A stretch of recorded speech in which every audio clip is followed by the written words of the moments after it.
চিন্তা করুন আপনি, আজকে এত দূরে সূর্য পৃথিবী থেকে, যে পৃথিবীতে আমরা বসবাস করছি, তারপরে এই গরম আমাদের বরদাস্ত হচ্ছে না।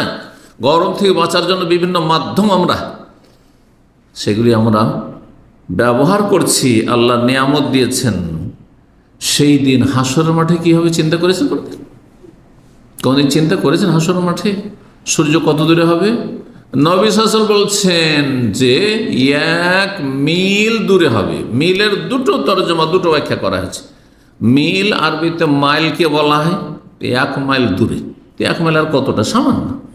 এখান থেকে 1 মাইল বুঝতেই পারছেন, 1.5 কিলোমিটারের কাছাকাছি, তাই না? 1 মাইল, মাত্র 1 মাইল দূরে, চিন্তা করুন। অথচ কোটি কোটি মাইল দূরে আছে, তারপরে এই গরম বরদাস্ত হচ্ছে না, দুনিয়ার গরম। তখন কি করে বরদাস্ত হবে আপনি চিন্তা করুন। আর একটি অর্থ যদি নেওয়া যায় তাহলে তো আরো চিন্তার বিষয়, যে সূর্য মাত্র কত দূরে মাথা থেকে? ওই যে আপনার সুরমা দানি আছে, সুরমার পাত্র দেখেছেন তো, যেটা দিয়ে সুরমা উঠায়, ওই যে খড়ি, সেটা একটা আঙুলের এই এতটুকু নয়, হয়তো এতটুকু দূরত্বে। নবী সাল্লাল্লাহু আলাইহি ওয়াসাল্লাম হাদিসে কি রয়েছে? সেই সময় মানুষের আমল অনুযায়ী নিজের ঘামে নিজেই কি করবে? অবস্থান করবে। কিরকম? যদি খুব ভালো আমল থাকে তাহলে এই ঘাম পায়ের তলাতেই থাকবে, তাই না? অথচ পাশে কেউ হাবুডুবু করছে। আর যত আমল খারাপ হবে, যত পাপ হবে, যত ফরজ ওয়াজিবে ঘাটতে হবে, তত আপনার ঘামে ডুবতে থাকবেন। কারো টাকনার ওপরে উঠে যাচ্ছে, কারো হাঁটুর ওপরে উঠে যাচ্ছে, কারো 1 কোমর হচ্ছে, কারো 1 বুক হচ্ছে, কারো 1 গলা হচ্ছে, কেউ হাবুডুবু করছে, মাথা পর্যন্ত ডুবছে।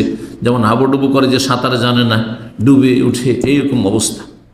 নবী সাল্লাল্লাহু আলাইহি ওয়াসাল্লাম হাদিস। আর এই বিষয়গুলি এমন, যেমন দিন রাত আমরা বিশ্বাস করি।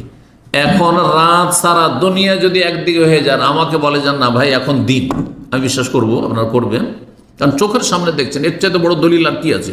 আপনাদের কথা শুনবো, সারা বিশ্বের এই মিডিয়ার কথা শুনবো যে এখন দিন চলছে, আমি যেখানে আছি রাত চলছে। কথা ঠিক কিনা? এর চাইতে বেশি বিশ্বাস করতে আপনাকে যে এক শ্রেণীর মানুষ, তারাই হবে সংখ্যাগরিষ্ঠ, যারা নিজের ঘামে নিজে হাবুডুবু করবে। এটা তো হাসরের মাঠে হয়ে গেল। আর তারপরে সামনে আল্লাহ বলছেন ফারিকুন ফিল জান্নাহ ওয়া ফারিকুন ফিস, এক দল তো জান্নাতি হবে আর এক দল জাহান্নামী। বিশ্বসাল্লাম বলছেন যে ইন্নাল আরাকা ইয়াউমাল কিয়ামাতি, মানুষের ঘাম এত বেশি প্রবাহিত হবে, লা ইয়াযহাবু ফিল আরদি ৭০ বার। এইদিকে ওপরে তো হাবুডুবু করছেন বন্যা হাসরের মাঠে, হ্যাঁ? কার জন্য? পাপীদের জন্য, নেক লোক জান্নাতীদের জন্য নয় কিন্তু। আর নিচের দিকে মাটিতে ৭০ গজ ভিতরে চলে গেছে। 1 গজ কত ইঞ্চিতে হয় দেখি আপনাদের দুনিয়ার কতটা জ্ঞান? হ্যাঁ, 18 দুগুণে 36, তাহলে এই যে 18 ইঞ্চি হাত, এইটা 2 হাত, তাই না? বা বলা হয় 1 গজকে। ৭০ গজ মাটির গভীরতা চলে যাবে আমার আপনার ঘাম। জি জি, হাসর মাঠে। আর অধিকাংশ মানুষের মুখ পর্যন্ত আর কান পর্যন্ত পৌঁছে যাবে, তাতে হাবুডুবু করবে। নদীতে নেমেছেন, পুকুরে নেমেছেন, নামতে নামতে নামতে যখন আপনি এই মুখ পর্যন্ত নেমে গেলেন, না কান পর্যন্ত ডুবে যাচ্ছে, তখন সাঁতার না জানলে আপনি আর ঠিক না, আপনার জন্য বেঁচে ফিরে আসার সম্ভাবনা কম। জি,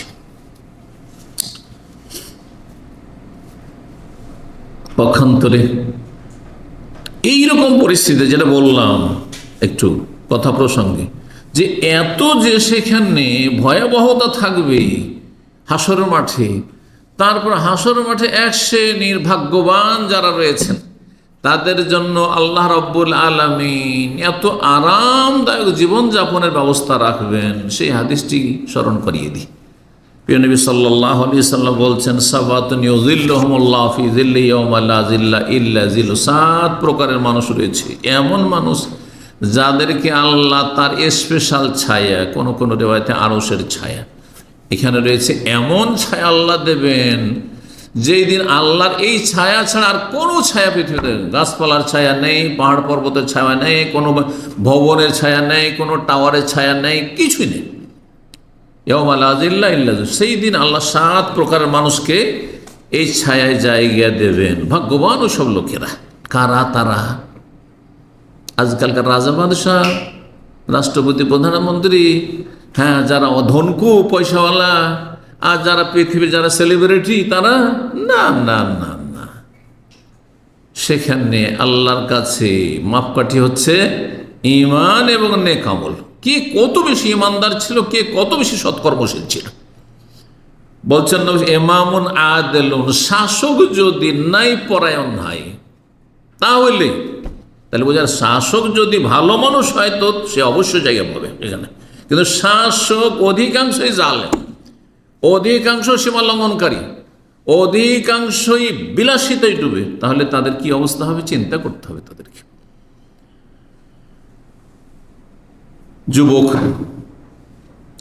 যুবকের কোনো চিন্তা থাকে না, কারণ বাপের হোটেলে খাচ্ছে, মা পাকাচ্ছে, আর বাপ খরচ করেছে আরামে, ঘরে বাইরে লেখাপড়া যেখানে যাবে খরচের ওর কোনো চিন্তা নেই। ওর চিন্তা যে কি খরচ করব, শুধু কোথাতে পয়সা, ওই চিন্তাই নেই, তাই না?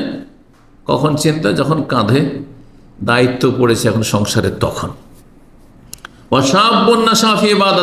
এমন যুবক যে সবসময় আল্লাহর ইবাদতে তার প্রতিপালন, ছোট থেকে আল্লাহর ইবাদতবন্দি করে আসছে, 7 বছর থেকে ট্রেনিং নিয়েছে, 10 বছর ট্রেনিং করে সাবালক হওয়ার আগেই সে 5 ওয়াক্ত নামাজি হয়ে গেছে।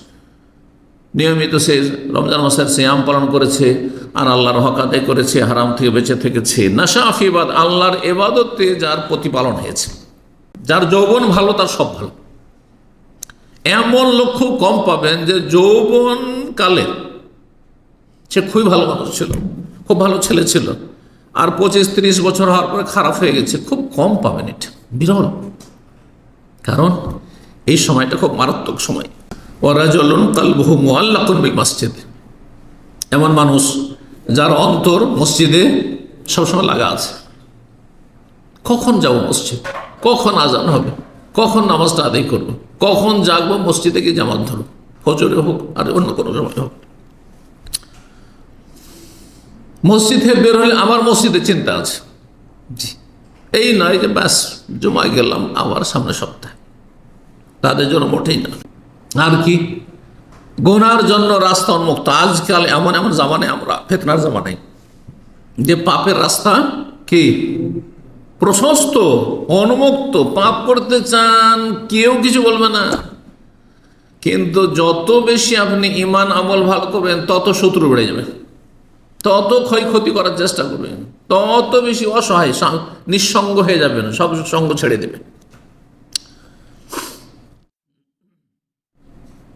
এই ফিতনার জামানায় নারী ফিতনাতে বেঁচে থাকলেন, পয়সার ফিতনাতে বেঁচে থাকলেন, অথচ সুযোগ সুবিধা ছিল সমস্ত হারাম কাজ করার, কিন্তু তারপরে বেঁচে থাকে। ইন্নী আখাফুল্লাহ, আমি আল্লাহকে ভয় করি।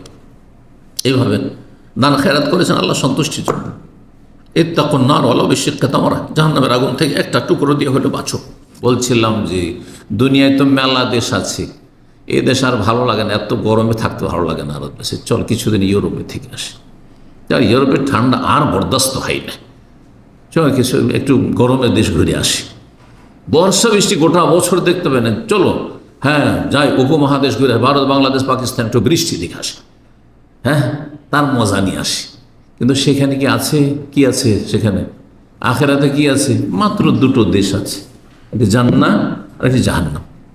জান্নাতে যদি না যেতে পারেন, তাহলে জাহান্নাম ছাড়া আর তৃতীয় কোনো জায়গা নেই। বিশ্বাস আছে না নেই? আপনাকে ওইভাবে বিশ্বাস করতে হবে যেমন আপনি বিশ্বাস করছেন, আপনার চোখে দেখেছেন আমি এখন বেঁচে আছি, কেউ তাহলে আপনি মারা গেছেন, বিশ্বাস করবেন নাকি? ওর চাইতে বেশি বিশ্বাস করতে হবে যে সেখানে জান্নাতে না যেতে জাহান্নাম, আর জাহান্নামে স্থায়ী না অস্থায়ী।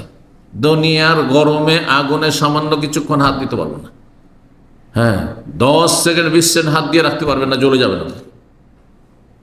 তাহলে আপনি আখেরাতের জাহান্নামের আগুন, এই আগুনের তাপ কতটা?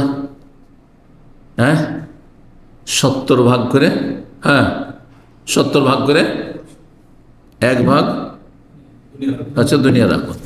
তাহলে 70 ভাগ কমিয়ে 70 ভাগকে কমাতে কমাতে কমাতে তার একটা অংশ, শুরু একটা অংশ এই দুনিয়ায় রাখা হয়েছে, যে আগুন দিয়ে আমরা আমাদের প্রয়োজন পুরা করছি। নবী সাল্লাল্লাহু আলাইহি ওয়াসাল্লাম সহিহ হাদিস।